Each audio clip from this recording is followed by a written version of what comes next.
Le début fut brutal.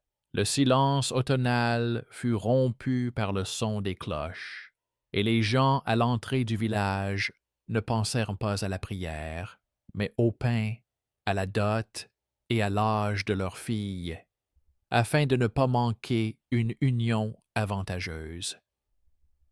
À ce moment-là, il semblait que l'air lui-même calculait qui était prêt pour le mariage et qui devait encore attendre pour la survie de toute la famille.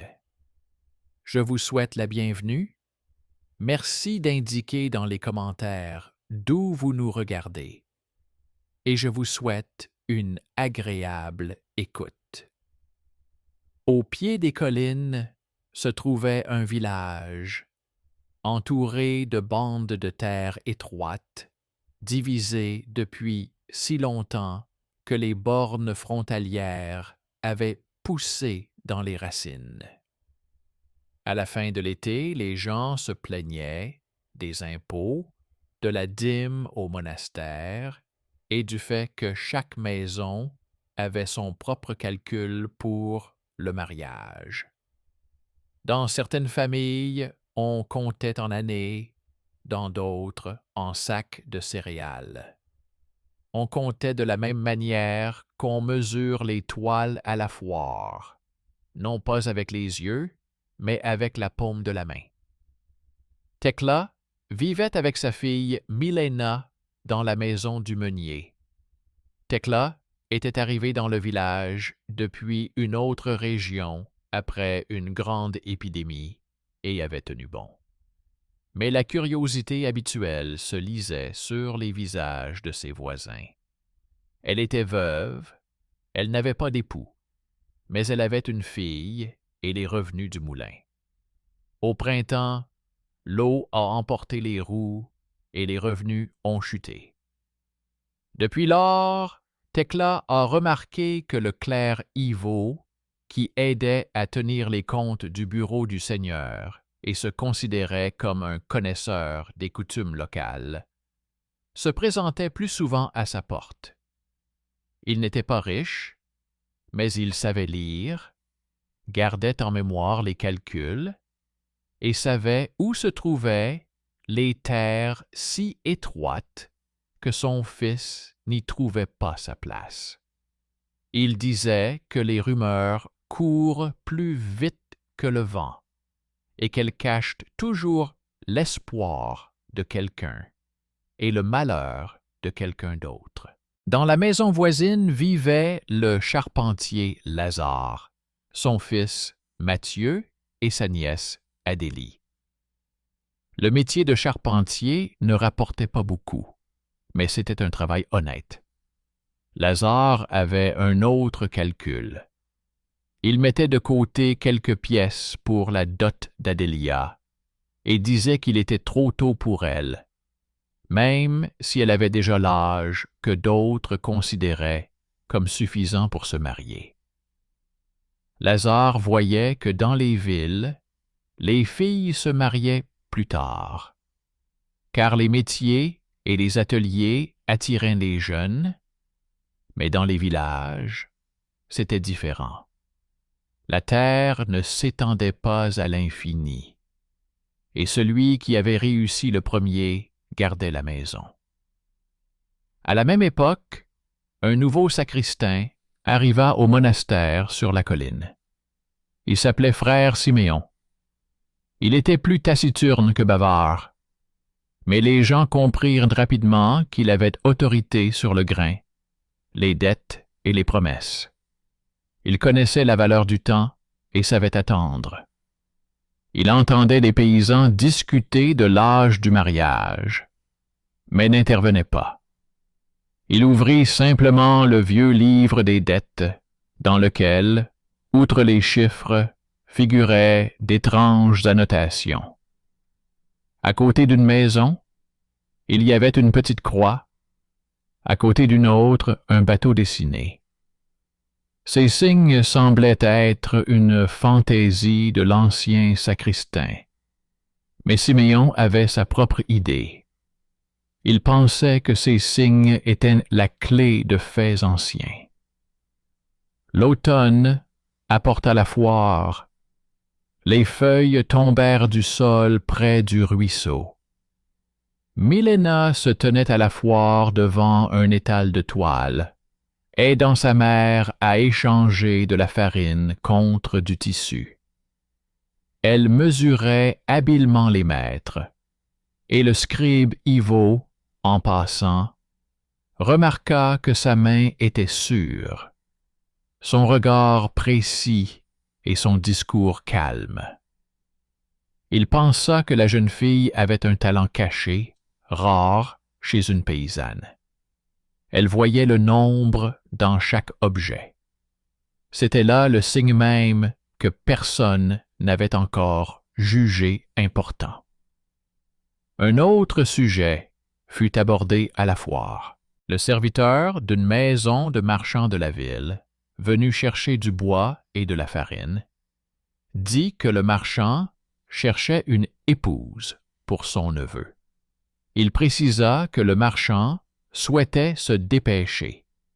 L'hiver approchait. Les routes et les gens souffraient.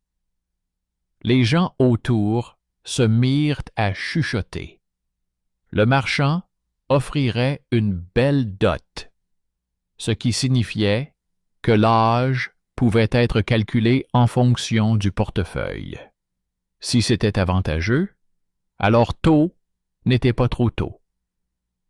Tekla y réfléchit ainsi. Le moulin était endetté, l'hiver serait rude.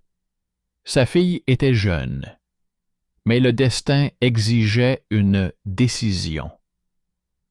Le soir, elle posa une cruche en argile sur la table et dit à Ivo qu'elle voulait régler la question avec honneur et sans précipitation.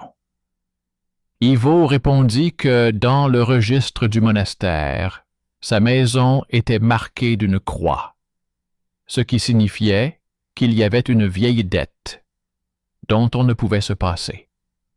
À cette époque, Adélia apportait secrètement au monastère des paniers de pommes séchées provenant de la maison du charpentier. Elle pensait ainsi rembourser l'aide que lui avait apportée autrefois la sage-femme Marina. Marina l'avait sauvée d'une fièvre et lui avait laissé un petit pendentif en forme de bateau. Adélia la gardait sous sa chemise et ne la montrait à personne. Elle croyait que le bateau était un signe de changement et espérait partir en ville pour apprendre le tissage. Son rêve était simple. Ne pas se marier pour échapper à la pauvreté, mais gagner sa dot de ses propres mains.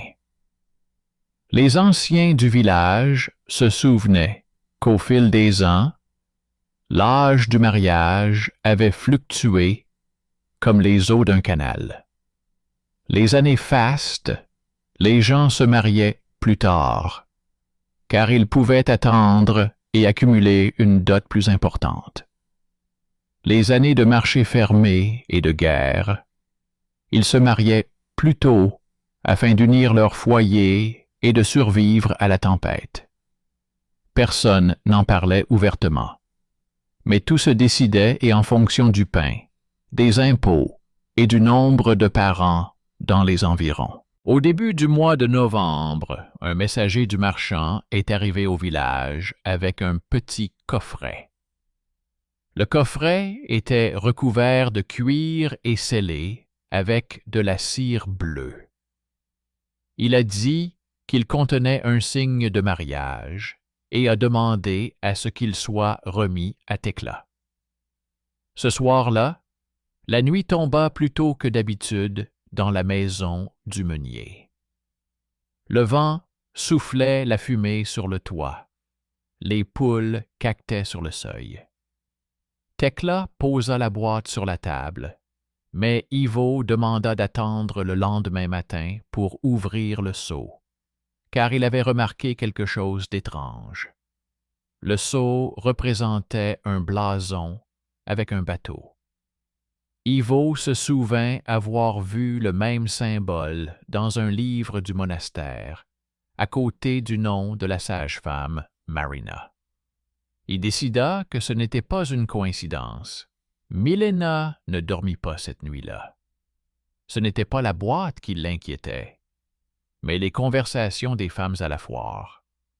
Quelqu'un avait dit que le marchand aimait les transactions rapides et que son neveu, de santé fragile, cherchait une femme plus jeune que ce qui était d'usage dans leur ville. Milena comprenait qu'elle n'était pas un objet, mais que la maison n'était pas non plus un panier vide. Il y avait des dettes. Il y avait une meule à réparer.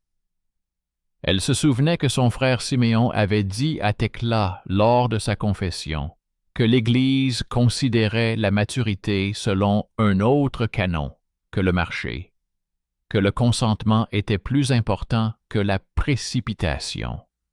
Mais Siméon l'avait dit comme un conseil et non comme un ordre.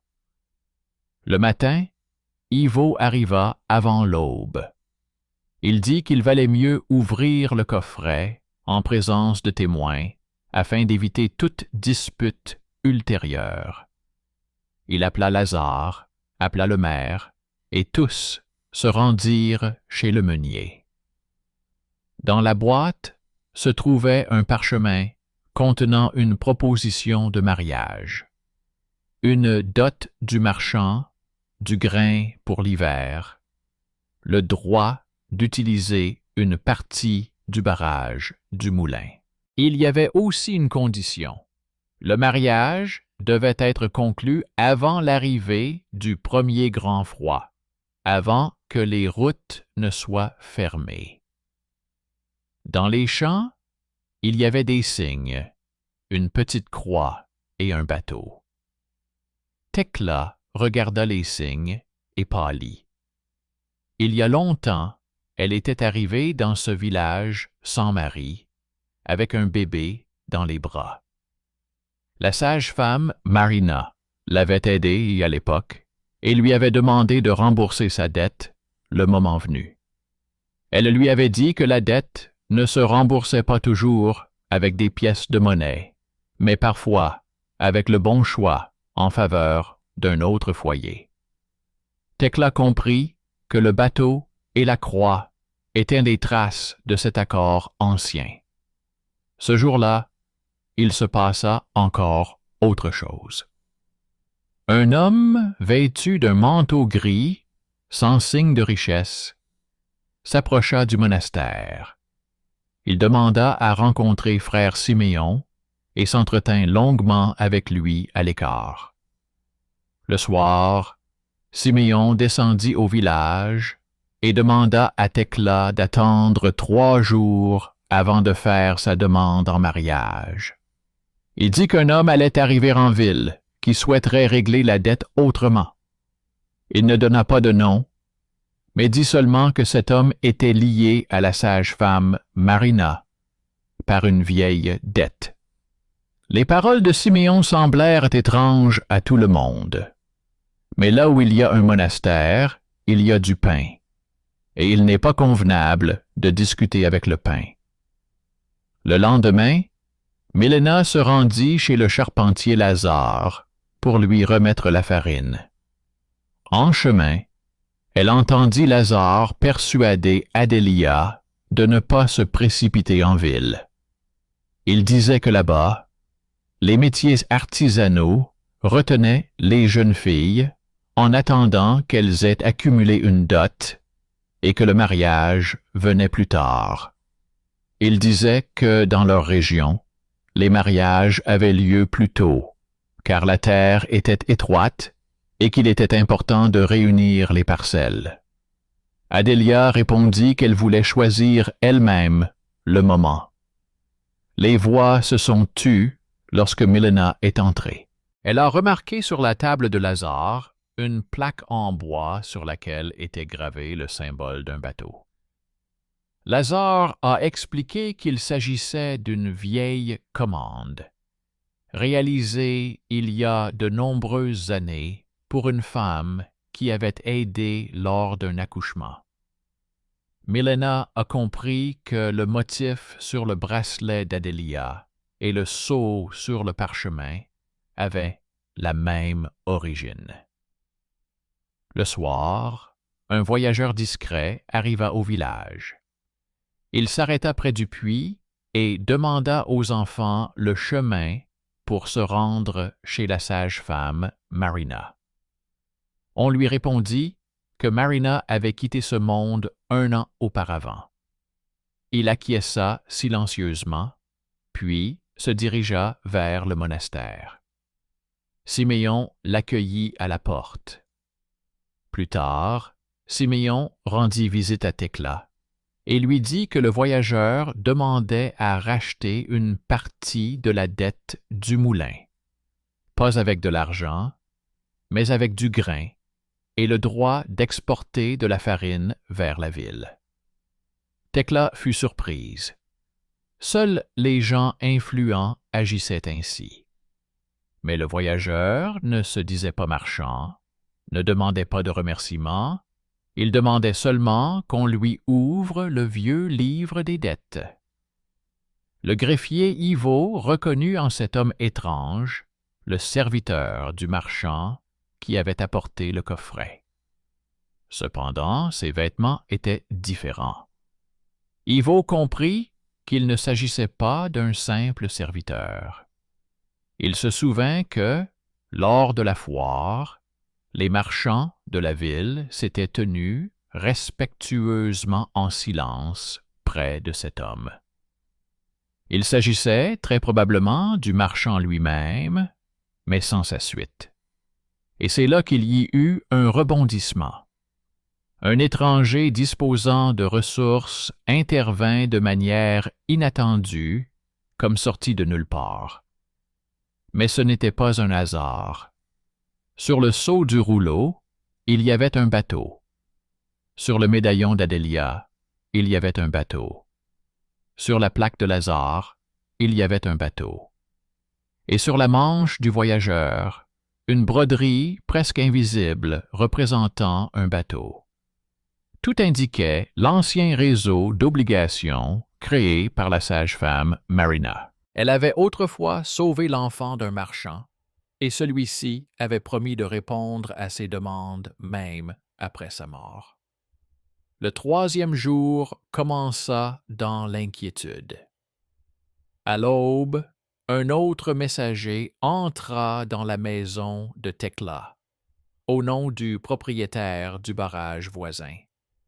Il apporta une lettre dans laquelle il était dit que si Thecla ne mariait pas sa fille dans les délais, elle serait privée d'eau pour son moulin, car il n'y avait pas de garant pour la dette. C'était un véritable thriller quotidien. Une simple livraison de courrier se transformait en menace. Thecla sentit l'air humide devenir lourd. Ivo relut la lettre et remarqua une chose étrange. Le sceau était rouge, alors que ce voisin utilisait toujours de la cire noire. Ivo sortit un petit couteau de sa poche et découvrit une trace noire sous la couche de cire rouge. Quelqu'un avait essayé de cacher l'ancien cachet. Il comprit que la lettre avait été falsifiée par ceux qui se dépêchaient de faire passer l'union à des conditions qui leur étaient favorables. Le voyageur demanda la permission de se rendre dans la cour du monastère afin d'y examiner les documents en présence de témoins. Ils acceptèrent. Dans la cour, ils réunirent le doyen, Lazare, Thecla, Milena, Adelia, le scribe Ivo et le frère Siméon. Le voyageur posa 3 objets sur la table. Une copie du parchemin avec la demande en mariage, la lettre concernant la privation d'eau et l'amulette avec le bateau que Marina lui avait donné après cette nuit où il avait été sauvé. Siméon apporta le livre des dettes du monastère. C'est alors que survint le premier grand tournant. Le scribe Ivo remarqua que les marques en forme de croix dans les marges du livre se répétaient aux endroits appropriés de la lettre. Il expliqua que ces marques étaient des signes conventionnels de vœux. La croix signifiait une demande de miséricorde. Le bateau, une demande de chemin. Marina demandait miséricorde pour la veuve Thekla et un chemin pour l'orpheline Adelia. Le voyageur a ajouté qu'il était venu exaucer la deuxième demande. Emmener Adélie en ville pour qu'elle y fasse ses études et lui assurer une dot plus tard, lorsqu'elle aurait fait son choix. En échange, il a proposé de prendre en charge la dette du moulin afin que Milena ne se marie pas trop tôt par nécessité. C'est ainsi qu'un bienfaiteur est apparu de manière inattendue, coupant court aux menaces. Mais tout n'était pas réglé pour autant. Le maire a déclaré que les coutumes du village exigeaient de respecter les délais. Milena a alors demandé la parole. Elle a étalé devant tout le monde des sachets d'herbe et des petits osselets avec lesquels les enfants jouaient parfois. Elle a montré que le monastère prenait une dîme sur chaque sachet, une part sur chaque vente, et qu'avec la récolte actuelle, sa maison pourrait survivre jusqu'à la fin de l'hiver si elle obtenait une réduction sur la mouture pour ses voisins, plutôt qu'une dot urgente. Elle a calculé le nombre de jours nécessaires pour réparer la meule au prix de Lazare. Son calcul était exact. Les gens ont vu que la jeune fille issue d'une famille modeste savait compter comme un comptoir de la ville. Ce fut un revirement du talent caché contre le statut. La parole d'une roturière s'est soudainement avérée plus forte que la hiérarchie habituelle. Siméon a hoché la tête et a noté son compte dans le livre. Le voyageur proposa encore. Il donnerait du grain pour 2 semaines et se porterait garant auprès du propriétaire du barrage. Mais dans la foule, une voix grave de garçon, que l'on chassait habituellement de la cour du monastère pour son agitation, se fit entendre. C'était Nestor, l'orphelin, que l'on traitait d'imbécile parce qu'il confondait les mots et perdait les sacs de farine. Il dit avoir vu le deuxième messager déposer hier soir de la cire rouge sur la table du propriétaire du barrage. Il dit que le messager murmurait quelque chose à propos d'un seau, car ses mains tremblaient. Tout le monde se moqua de Nestor. Il mélangeait les mots, était sous-estimé et invisible. Mais le scribe Ivo l'écouta et lui demanda où cela s'était passé exactement. Nestor désigna la fenêtre où était habituellement conservée la boîte scellée. Derrière la fenêtre, on trouva des restes de cire rouge et un couteau semblable à ceux du monastère. Le couteau était vieux, avec une fine marque en forme de bateau gravée dessus. Il s'est avéré que le faux avait été fabriqué par le serviteur du propriétaire du barrage, qui l'avait fait pour détourner l'eau et la terre. Nestor est devenu un héros inattendu, car son sens de l'observation a permis de démasquer le stratagème des adultes.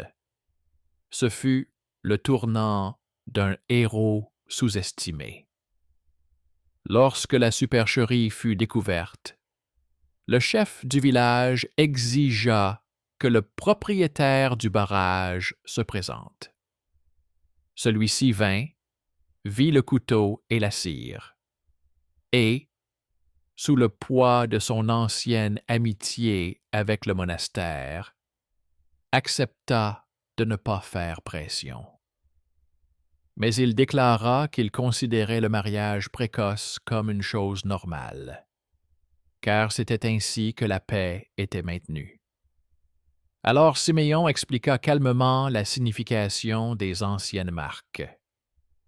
Marina avait demandé grâce et clémence non pas pour enfreindre l'ordre, mais pour que l'ordre ne brise pas les gens.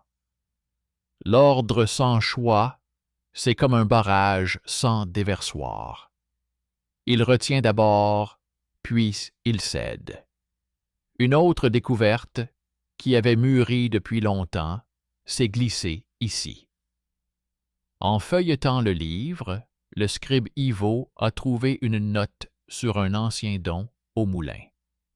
Il y était dit qu'un maître itinérant, un jeune charpentier, avait aidé à réparer les roues après la débâcle il y a 20 ans. Le nom de l'artisan n'était pas mentionné, mais à côté se trouvait une petite croix et une lettre ressemblant à un L. Tekla pâlit, car elle se souvint que l'année où elle était arrivée au village, un assistant anonyme aux mains sculptées l'avait aidée. Lazare rougit et admit que c'était lui. Il ne savait pas alors que Tekla était veuve et qu'elle avait dans les bras un enfant étranger, sauvé par une sage-femme. Lazare ajouta que Marina lui avait demandé de garder le silence jusqu'à ce que le moment vienne où le passé pourrait sauver le présent. C'est ainsi qu'apparut une parenté cachée, non pas par le sang, mais par les actes. La maison de Lazare et celle de Tekla étaient liées par une aide de longue date. Et cela devint un autre argument en faveur de la décision. L'hiver s'installa dans la vallée sans crier gare. Les routes devinrent dures comme de la pierre. Mais le village semblait plus lumineux. La crainte des mariages précoces s'était atténuée. Les gens discutaient encore des règles, mais de manière plus sereine. Le voyageur, que tout le monde reconnaissait déjà comme marchand, ne révéla pas son nom, bien qu'il le pût. Il dit à Siméon que dans la ville, on comptait les années de mariage différemment. L'apprentissage d'un métier prenait du temps, la dot se constituait plus lentement, et c'est pourquoi les jeunes filles et les jeunes hommes se mariaient plus tard. Il expliqua qu'à la frontière, où les terres sont vastes et les habitants peu nombreux, les mariages ont lieu plus tôt, car il faut de la main-d'œuvre et des chevaux, sans quoi le village ne peut survivre. Ces paroles n'étaient pas un ordre, mais une simple description. Il laissa le grain, la caution, et ordonna à son homme d'apporter à Adélie une place dans l'atelier des tisserands. Pendant ce temps, Milena s'est occupée de la pierre de moulin abîmée. Elle a décomposé le processus en plusieurs étapes, a demandé à Lazare et Mathieu de l'aider, s'est mise d'accord avec le maire pour obtenir une réduction pour les voisins afin qu'il n'y ait pas de bruit. Elle disait qu'elle était prête à attendre le mariage jusqu'au printemps, et même plus, car désormais, la dette se remboursait par le travail et les comptes, et non par la précipitation.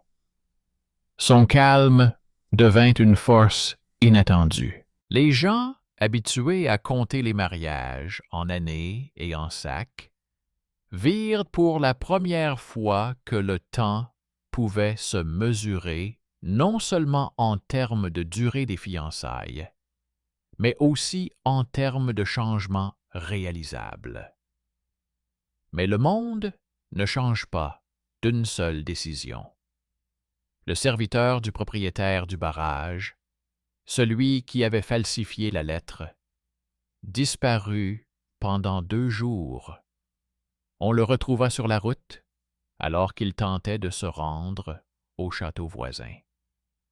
On l'amena dans la cour du monastère. Il dit avoir falsifié le sceau sur ordre de son maître, car celui-ci craignait que sans une union rapide, le moulin ne passe aux mains de la ville. Le propriétaire a soutenu le regard de Siméon et a déclaré qu'il n'avait rien ordonné. Nestor est alors intervenu à nouveau. Il a apporté une bougie fissurée avec des gouttes de cire rouge et a montré que ces gouttes avaient été achetées au marché la veille.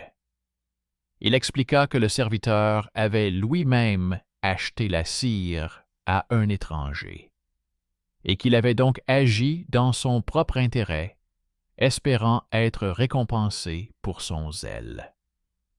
Le serviteur fut envoyé réparer la digue sous surveillance. Nestor fut chargé de superviser les travaux. Ainsi, le garçon qui avait été chassé la veille devint l'œil de tout le village.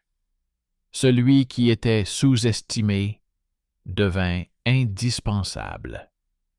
Pendant que les champs refroidissaient, une femme d'apparence étrange est arrivée dans la cour du monastère. Sa jupe de voyage était simple, mais son pas était assuré. Elle a dit à Siméon qu'elle apportait une lettre des futurs enseignants de la ville d'Adélia. La lettre indiquait laconiquement qu'une élève portant un médaillon en forme de bateau pouvait commencer au début du grand jeûne et que les frais étaient couverts par la dette de la sage-femme Marina.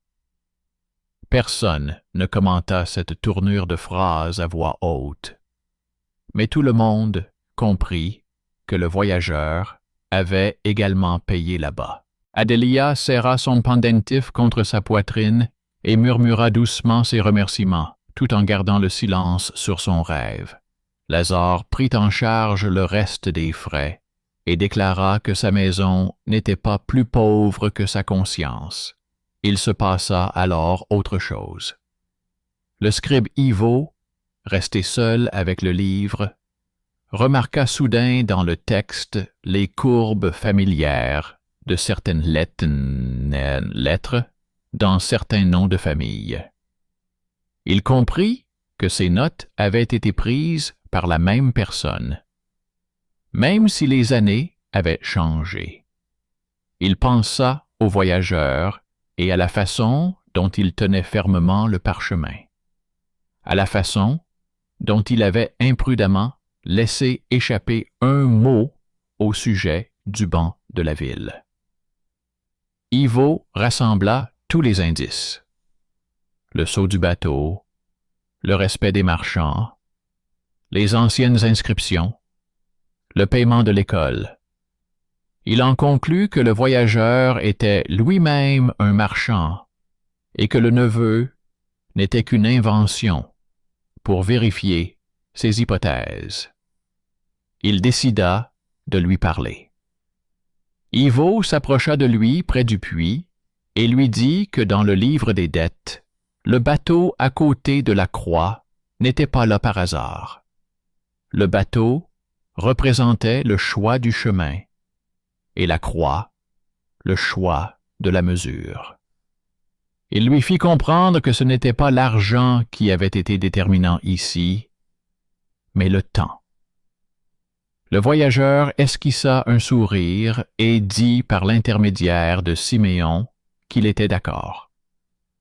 À partir de ce jour, on parla davantage dans le village de l'âge du mariage, mais ce n'était plus du bruit, c'était une discussion sensée. Les anciens répétaient qu'autrefois, on se mariait tôt à cause des guerres et des peurs, mais ils reconnaissaient aussi que pendant les années d'abondance, Les enfants restaient plus longtemps à la maison, car il y avait de quoi manger et où envoyer les plus jeunes à l'école. Au monastère, Siméon donnait des enseignements dans lesquels il expliquait à l'aide d'exemples. Dans les villages de montagne, les mariages avaient lieu tôt en raison de la courte durée de l'été, pendant laquelle il fallait réussir à réunir le bétail et les gens. Dans les villes commerçantes, ils avaient lieu plus tard en raison du long chemin vers l'artisanat. Dans les régions orientales, où les liens familiaux sont étroits, ils avaient souvent lieu tôt afin de renforcer les liens familiaux. Dans les terres libres du Nord, plus tard, car la terre attend et retient. Il ne moralisait pas, il montrait la logique de l'époque. Pendant ce temps, Milena, habituée au calcul, passa au grain. Elle montra que si une partie de la farine était donnée au monastère, non pas en sac, mais en parts égales à chaque mouture, la maison pourrait survivre sans mariage urgent. Siméon l'a soutenu, a approuvé la nouvelle mesure. Et une semaine plus tard, une note est apparue dans le livre. Mesure par part. Les gens ont murmuré, mais ont soutenu cette mesure. Ils ont vu comment le talent caché d'une simple jeune fille avait bouleversé l'ordre établi, là où, auparavant, seules les voix masculines s'exprimaient. Une justice discrète s'est également manifestée ici. Ce choix a non seulement renforcé la maison de Thekla, mais a également préservé l'équilibre pour les autres. À l'approche des fêtes de fin d'année, des nouvelles sont arrivées de la ville. Adélia a été acceptée comme apprentie tisserande. Son logement est payé et, à l'avenir, sa dot sera constituée de tissus plutôt que de pièces de monnaie. Lazare a déclaré que c'était honnête, du travail plutôt que de la précipitation.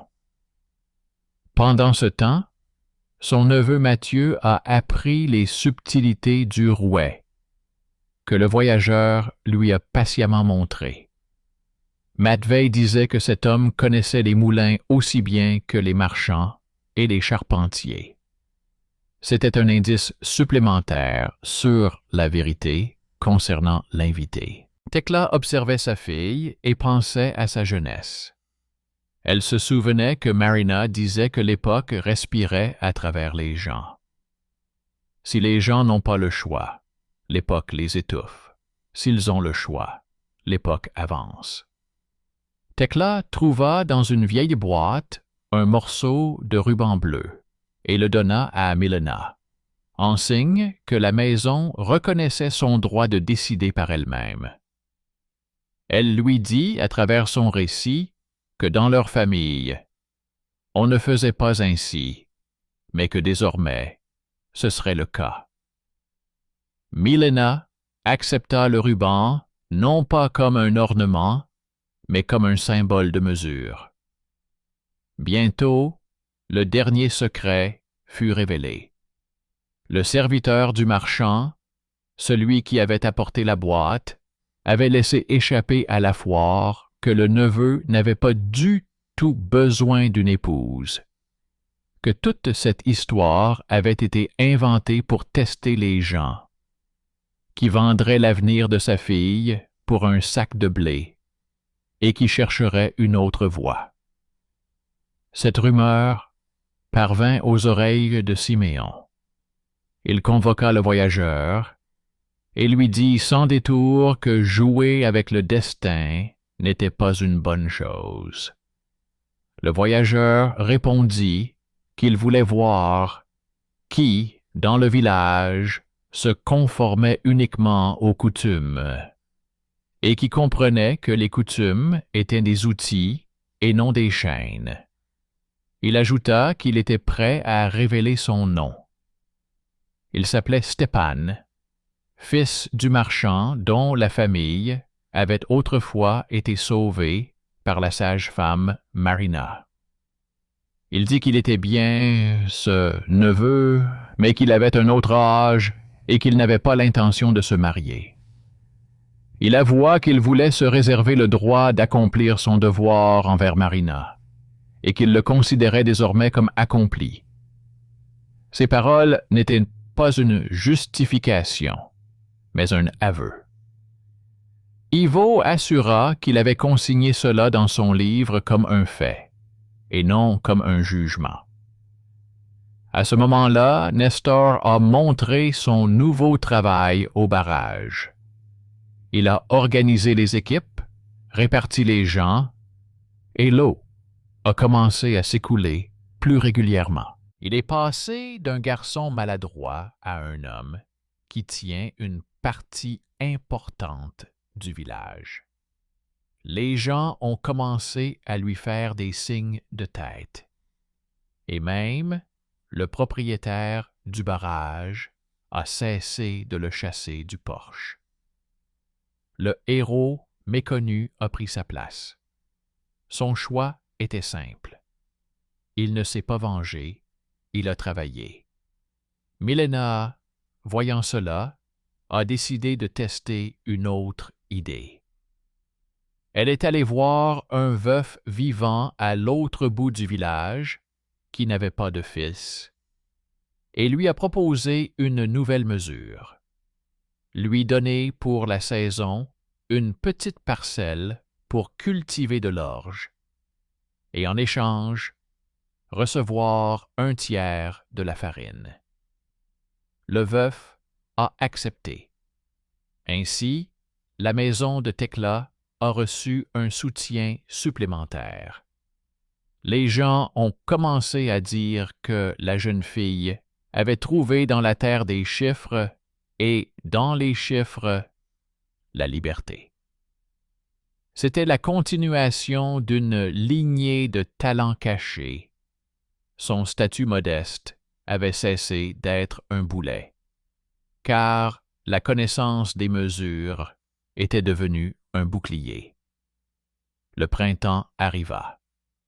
Adélia partit pour la ville. On la conduisit sans larmes. Lazare se montra fort, Mathieu porta le coffre, Milena un sac de pommes séchées en cadeau à la tisserande.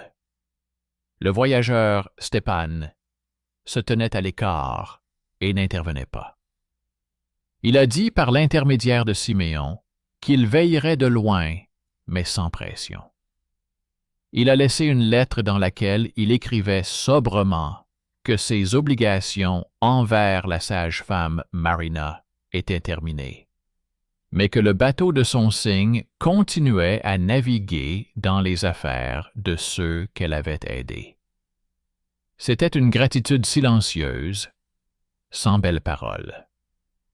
Au cours de l'été, le village a organisé une discussion générale sur les mariages. Le maire a présenté des exemples au tableau. Ceux dont l'union précoce a sauvé la maison pendant la famine.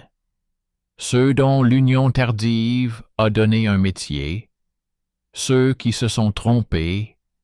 Ceux qui ont gagné. Il a reconnu que dans leur région, l'âge moyen serait toujours variable, à petits pas, mais variable, car chaque année est différente. Les gens ont pesé le pour et le contre. Là où les champs sont pauvres, les mariages sont précoces afin de réunir les terres. Là où le métier est plus important, les mariages sont tardifs afin d'acquérir un savoir-faire et une dot. Les règles religieuses n'ont pas supprimé la pauvreté ni la possibilité de choisir. elles ont fixé le cadre dans lequel s'inscrivait la vie. Siméon a formulé cette idée simplement. L'Église considère le consentement matrimonial comme sacré. Mais le consentement n'est pas la peur, c'est la compréhension. Il parlait comme s'il posait des pierres dans un barrage, sans superflu, mais avec précision. À la fin de l'année, plusieurs nouvelles marques sont apparues dans le livre des dettes. Ni une croix, ni un bateau. Ivo a proposé un nouveau symbole pour les contrats conclus sans contrainte, un petit cercle. Il a dit que le cercle représentait le temps que les gens avaient eux-mêmes fermé et qu'ils ouvriraient eux-mêmes.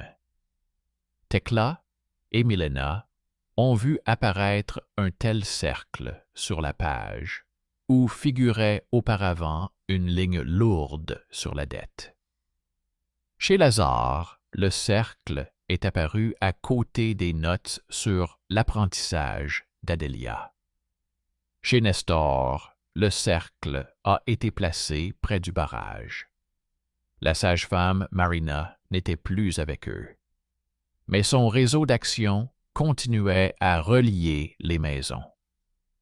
Milena s'est finalement mariée, pas avec un citadin, ni avec le propriétaire du barrage. Elle a choisi Mathieu. Il n'avait pas tant une dot qu'un compte commun. Ils ont convenu de retarder le moment jusqu'à ce que Adélia s'installe dans la ville. Leur mariage n'a pas eu lieu tôt ni tard, mais à leur rythme. Dans le livre, il était marqué d'un cercle et non d'un bateau ou d'une croix. Le soir, Siméon a dit que c'était un bon signe. Le cercle apporte un courant régulier. Des années plus tard, Adélia revint à la foire en tant qu'artisane. Ses tissus se vendaient 2 fois plus cher que les tissus ordinaires, car ils étaient tissés de manière régulière et présentaient un motif précis. Elle écrivit dans une lettre qu'elle ne se précipitait pas pour se marier, car elle voulait terminer une commande de capes pour le monastère. Elle ajouta que dans la ville, ses amis se mariaient plus tard que dans leur village, car elle devait d'abord s'établir. Il n'y avait aucune fierté dans cette lettre, seulement une simple constatation. Le village, après l'avoir lu, acquiesça. Cela confirmait ce qu'ils avaient déjà compris par leur propre expérience. Stepan, le marchand, disparut aussi discrètement qu'il était venu. On ne le vit plus jamais au puits. Mais parfois, des rumeurs parvenaient au village, selon lesquelles les marchands de la ville louaient un moulin de la vallée pour sa farine fine et ses mesures honnêtes. Le greffier Ivo souriait. Il savait de quoi il s'agissait, mais il ne notait pas les rumeurs dans le livre, car le livre aimait les faits. La justice arriva discrètement, non pas comme une punition, mais comme un ordre naturel des choses. Le serviteur qui avait falsifié le sceau resta près du barrage et apprit à travailler. Le propriétaire du barrage comprit que la sévérité sans mesure se traduisait par des roues vides et commença à demander conseil plus souvent. Le doyen écoutait les jeunes filles lorsqu'il était question de mariage. L'Église n'a pas changé ses canons, mais dans le cadre de ceux-ci, les gens ont commencé à respirer plus librement. Personne ne contestait les années difficiles. Elles venaient et repartaient de toute façon, comme les crues. Mais désormais, les gens avaient plus de moyens de ne pas se laisser abattre. La conclusion était simple et claire. Une image s'est formée dans la mémoire du village. L'âge du mariage n'était pas le même, partout et à toutes les époques. Dans une région, l'union était précoce, car la terre appelait à unir les champs et les dos. Dans une autre, elle était tardive, car l'artisanat exigeait un long apprentissage et les marchands avaient besoin d'une boutique fiable. Là où la vie religieuse soutenait davantage les petites familles, les mariages avaient lieu plus tard, car les communautés ecclésiastiques aidaient les veuves et les orphelins. Là où l'aide était faible et la guerre proche, les mariages avaient lieu plus tôt afin de renforcer la famille. L'économie, la démographie et la foi ne se contredisaient pas. Elles tiraient dans des directions différentes, et chaque famille cherchait son équilibre. Le village avait trouvé le langage adéquat pour cela.